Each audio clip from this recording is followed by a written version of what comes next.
Wah, sahabat Silimo Katolik terkasih, pada hari ini kita renungkan edisi Rabu 16 Oktober 2024 bersama saya, Pastor Benyamin Kia. Tema yang akan kita renungkan pada kesempatan ini adalah tampak terhormat belum tentu menjadi panutan. Sebelum kita memulai, mari kita menandai diri kita dengan tanda kemenangan Kristus. Dalam nama Bapa dan Putra dan Roh Kudus.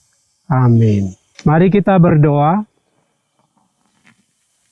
Bapa yang Maha Baik, Engkau mengajak kami untuk sungguh sabar, setia, menjalani setiap panggilan hidup kami. Kami mohon Engkau hadir bersama kami, menuntun, mengarahkan kami dalam mendengarkan sabda-Mu dan juga merenungkannya, sehingga melalui sabda-Mu sungguh membawa diri kami kepada Engkau sendiri. Demi Kristus Tuhan dan pengantara kami. Amin. Tuhan sertamu dan sertamu juga. Inilah Injil Yesus Kristus menurut Santo Lukas. Dimuliakanlah Tuhan. Sekali peristiwa, Yesus bersabda, "Celakalah kalian, hai orang-orang Farisi, sebab kalian membayar persepuluhan dari selasi, inggu, dan segala jenis sayuran, tetapi kalian mengabaikan keadilan dan kasih Allah. Yang satu harus dilakukan dan yang lain jangan diabaikan. Celakalah kalian, hai orang-orang Farisi, sebab kalian suka duduk di tempat terdepan di rumah ibadat dan suka menerima penghormatan di pasar. Celakalah kalian, sebab kalian seperti kubur yang tidak memakai tanda. Orang-orang yang berjalan di atasnya tidak mengetahuinya." Seorang ahli Taurat menjawab, "Guru, dengan berkata demikian, engkau menghina kami juga." Tetapi Yesus berkata lagi, "Celakalah kalian juga, hai ahli-ahli Taurat, sebab kalian meletakkan beban-beban yang tak terpikul pada orang. Tetapi kalian sendiri tidak menyentuh beban itu dengan satu jari pun." Demikianlah sabda Tuhan. Terpujilah Kristus.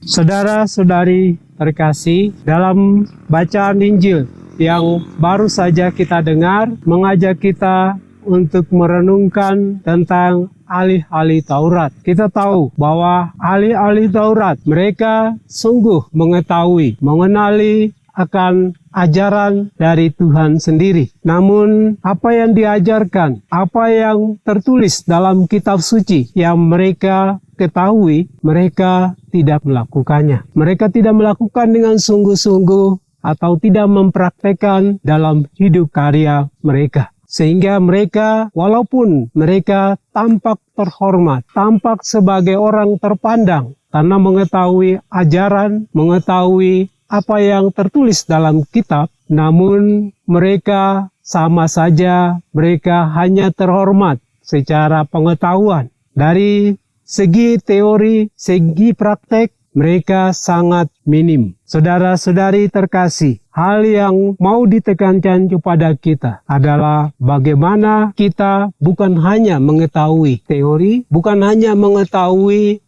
kata-kata yang ditulis dalam kitab suci, tetapi kita diajak untuk bagaimana kita menjalankan dalam kehidupan kita sehari-hari. Apa yang tertulis dalam kitab suci, apa yang diajarkan oleh para pewarta, oleh pastor, oleh uskup, itu menjadi suatu ajaran yang perlu kita terapkan dalam kehidupan kita sehari-hari. Sehingga antara teori dan praktek ketika menyatu dalam diri seseorang, maka ia akan tampak sebagai pribadi yang utuh. Pribadi yang sungguh luar biasa seperti Yesus sendiri yang tampak antara sabda Tuhan, perkataan-perkataan, dan perbuatan menyatu dalam diri dia sendiri. Sehingga ia tampak luar biasa menjadi panutan bagi kita semua. Nah, itu karena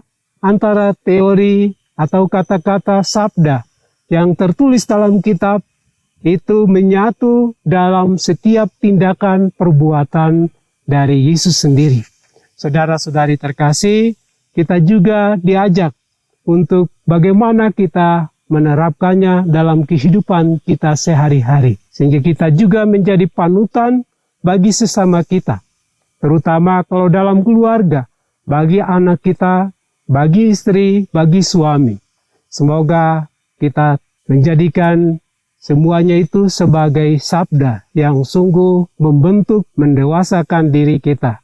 Semoga demikian. Amin. Marilah kita berdoa. Allah Bapa yang Maha Baik, kami bersyukur kepadamu karena Engkau terus hadir, menuntun, mengarahkan kami. Secara khusus kami telah merenungkan sabdamu, di mana mengajak kami untuk menjadi pribadi yang sungguh matang, sungguh dewasa, baik itu dalam mengetahui sabdamu, mendengarkan sabdamu, dan menerapkannya dalam kehidupan kami sehari-hari. Semoga kami menjadi pelaksana-pelaksana sabdamu dalam kehidupan kami sehari-hari. Semoga Engkau terus hadir bersama kami. Demi Kristus Tuhan dan pengantara kami. Amin. Tuhan sertamu dan sertamu juga.